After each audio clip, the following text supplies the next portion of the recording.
Di tengah ketegangan global yang lagi panas-panasnya, pernah kepikiran nggak sih seberapa gila sebenarnya senjata yang dimiliki negara-negara besar dunia? Ini bukan cerita fiksi ilmiah loh. Ini kenyataan yang membentuk dunia kita saat ini. Yuk kita bedah bareng-bareng teknologi persenjataan paling mematikan yang ada sekarang. Kutipan ini kedengarannya mungkin berlebihan ya, tapi ini bukan omong kosong, ini gambaran nyata dari kekuatan yang kita punya. Skalanya itu udah gede banget, sampai konsep menang perang itu jadi nggak relevan lagi. Yang ada cuma kemampuan buat, melenyapkan peradaban. Dan ya, semua senjata ini nyata. Mereka bukan properti film Hollywood, tapi pion-pion aktif di papan catur geopolitik global yang bisa mengubah nasib kita semua cuma dalam sekejap. Oke, jadi gini, sejak Perang Dunia Kedua, teknologi persenjataan tuh udah lompat jauh banget. Negara-negara adidaya berhasil menciptakan senjata-senjata paling berbahaya dan paling canggih yang pernah kita bayangin, yang kemampuannya bisa menghancurkan dalam skala global. Mari kita lihat beberapa di antaranya. Perjalanan kita mulai dari Iran. Sebuah negara yang strateginya itu fokus buat ngembangin senjata yang cerdik, susah ditangkal, dan yang paling penting, hemat biaya. Tujuannya? Buat ngelawan musuh yang teknologinya mungkin lebih unggul. Kenalin, ini Fatah 2, rudal hipersonik Iran yang katanya bisa melesat 15 kali lebih cepat dari suara. Gila kan? Dengan jangkauan 2000 km, coba bayangin deh, rudal ini bisa melintasi seluruh Timur Tengah cuma dalam hitungan menit. Musuh praktis nggak punya waktu buat bereaksi. Nah, ini nih bagian yang paling bikin pusing. Kemampuan Fatah 2 buat goyang-goyang atau bermanuver di udara, itu bikin dia susah banget dilacak, apalagi dicegat. Sistem pertahanan modern itu kan dirancang buat nembak target yang jalurnya lurus dan bisa diprediksi. Nah, Fatah 2 ini, dia mengubah aturan mainnya. Selain rudal super cepat, Iran punya senjata lain, jumlah. Pakai drone Shahed 136, taktiknya simple aja, namanya serbuan gerombolan atau swarming. Coba dibayangin, kamu disuruh nembakin ratusan nyamuk pakai satu semprotan. Nah, tujuannya persis kayak gitu, bikin sistem pertahanan musuh kewalahan dan bingung. Jadi, poin krusialnya itu ada di sini. Iran ini ngajak lawannya main game ekonomi yang nggak seimbang.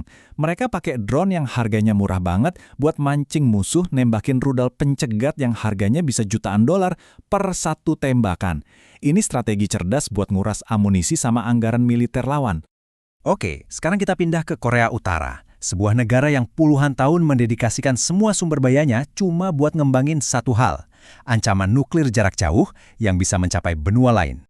Ini dia, Hwasong-18. Kuncinya ada di bahan bakar padat. Beda sama bahan bakar cair yang butuh persiapan berjam-jam, rudal ini bisa diluncurkan dalam hitungan menit. Ini motong waktu peringatan buat musuh. Dan dengan jangkauan 15.000 km, secara teori, rudal ini bisa nyampe kemana aja di planet ini. Dan ini yang bikin makin ngeri. Teknologi MIRV ini mengubah satu tembakan rudal jadi beberapa ancaman nuklir sekaligus. Bayangin ya, satu rudal diluncurkan. Terus pas sudah deket target, dia mecah jadi beberapa hulu ledak yang nyebar buat ngehancurin kota-kota yang beda-beda. Tapi, tunggu dulu. Kita harus objektif juga. Semua info yang kita tahu soal Hwasong-18 ini datangnya langsung dari klaim pemerintah Korea Utara, sebuah negara yang super tertutup. Jadi, bisa jadi benar, bisa juga cuma gertakan. Tapi potensi bahwa itu benar, itu udah cukup bikin merinding. Oke, sekarang kita naik level. Kita lihat senjatanya para pemain besar di panggung dunia, Tiongkok dan Rusia. Disinilah puncak teknologi rudal dan senjata-senjata non-konvensional berada. Coba deh kita bandingin langsung. Lihat jangkauan dan muatan rudal-rudal ini. DF-41 punya Tiongkok sama RS-28 Sarmat punya Rusia, itu bukan rudal biasa. Masing-masing bisa bawa 10-15 hulu ledak nuklir sekaligus, dengan jangkauan yang bisa melintasi seluruh planet. Rusia juga punya sesuatu yang benar-benar beda. Namanya Poseidon. Ini bukan rudal, tapi torpedo otonom raksasa bertenaga nuklir. Senjata ini dirancang buat nyelinap ngelewatin semua pertahanan, gerak diam-diam di kedalaman laut, terus meledak di dekat garis pantai musuh buat nyiptain tsunami radioaktif. Serius. Balik lagi ke rudal Sarmat. Kemampuan paling gilanya itu justru lintasannya. Dengan terbang lewat kutub selatan, rudal ini bisa nyerang dari arah yang sama sekali nggak terduga. Ini bikin sebagian besar jaringan pertahanan rudal global yang ada sekarang jadi, nggak berguna. Terakhir, kita geser ke Amerika Serikat.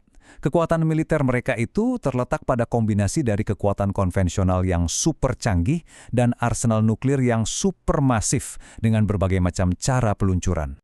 Amerika punya banyak mainan canggih. Mulai dari jet tempur siluman yang nggak kelihatan di radar, drone pengintai yang bisa terbang lebih dari sehari penuh, sampai rudal jelajah yang bisa ganti target di tengah jalan.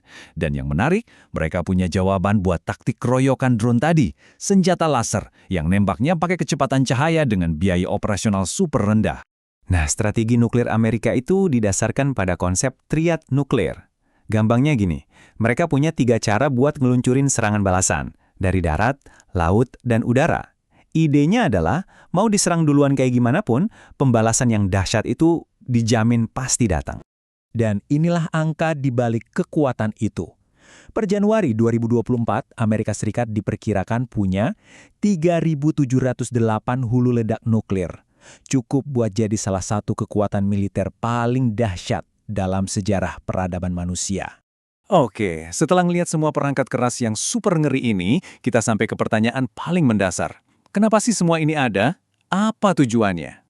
Inilah dilema utama di zaman kita. Di satu sisi, ada yang bilang kekuatan saling hancur ini justru menciptakan perdamaian, karena semua orang jadi takut buat mulai perang besar. Tapi di sisi lain, banyak yang lihat ini sebagai bom waktu yang bisa meledak kapan aja. Pertanyaannya, mana yang benar? Coba deh kalian pikirin.